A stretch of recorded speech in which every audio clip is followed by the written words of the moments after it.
Hey, this is Chris Fry, and this is my demonstration on injection sites video. Here's my nursing ID, and here is my room.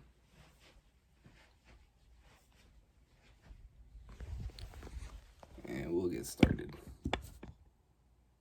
So first we're going to start off with intramuscular injections on the deltoid portion of the arm. So if you move the arm, you can see the deltoid insertion right here. We do not want to go below that. So you want to find the acromion process, which is the most prominent portion of the shoulder. You want to go 3 fingers below that and roughly 3 fingers above the deltoid insertion, but just make sure you don't go below that. This creates a triangle on the deltoid, and right there is where you want to give the intramuscular injection, and this would be a 90-degree angle. So next we're going to go to the dorsal lateral aspect of the arm, and this is where you would give a subcutaneous injection. So with this, when we move the arm again, you can see the deltoid insertion. And so here, this is more on the back side of the arm. And so you want to find the olecranon process, and you want to go about 3 fingers above that, and then 3 fingers below the deltoid insertion. And this leaves a rectangle on the lower part of the upper arm.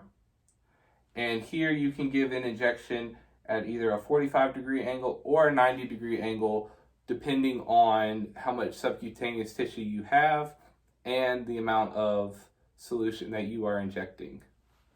So if I have you lay on your back, lift your shirt. So next we'll go to subcutaneous injections on the abdomen.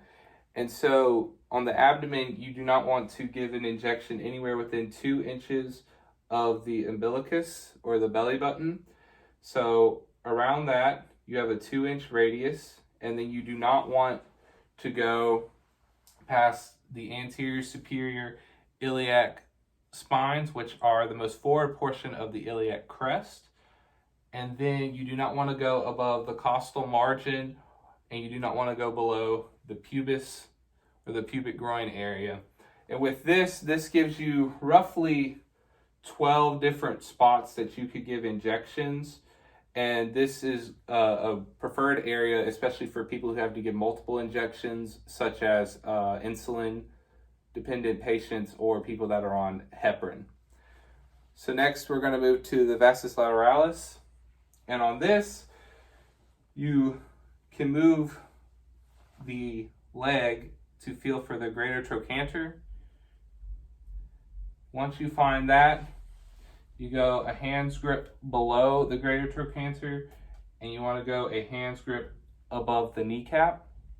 And this leaves a very large rectangular area, which is a very good spot to give intramuscular injections. And with the intramuscular injections, it is at a 90-degree angle. And so finally, we'll go to the ventrogluteal area. So if I'll have you roll toward me, you'll have the patient side lying facing the nurse. And normally you would have, for the vastus lateralis and for the ventrogluteal, you would have uncovered just the area for the injection, but in this video we're not doing that. So what you'll want to do is you'll move the leg to find the greater trochanter, and you want to place the palm of your hand on the greater trochanter with your thumb facing the groin area. Your index finger should go along the iliac crest,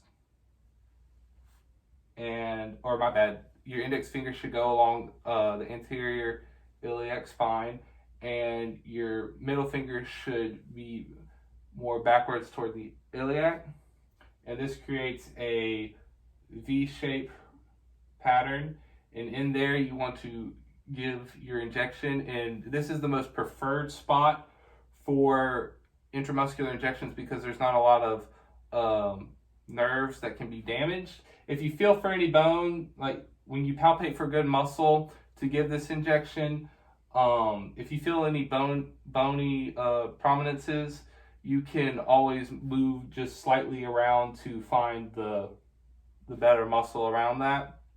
And then usually, to get a better grip on wherever you're going to give this injection, you could leave like an alcohol wipe facing right where you're going to give your injection, so that way you can re-grip to get a better grip on the muscle. And that concludes my video.